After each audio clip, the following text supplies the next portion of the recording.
თავიხმარავის შეუკავებია ორგანიზაციის თავმჯდომარის არჩევა. ბიუროს წევრთა არჩევა. ეხლა კენჭი უყარო აღნიშნულ რეგლამენტს გთხოვთ მაისურაძეს წარმოგვიდგინოს დემოკრატიული საქართველოს მეორე და მესამე წლილობის პროგრამით გადაადგილებული პირი. 820 კაცის შემადგენლობით.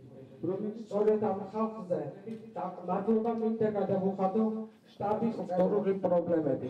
რაიონული მემკვიდრეობის ძეგლის სტატუსი ეს კრწანისის საოლქო ორგანიზაციის ხელმძღვანელის არჩევა ხდება.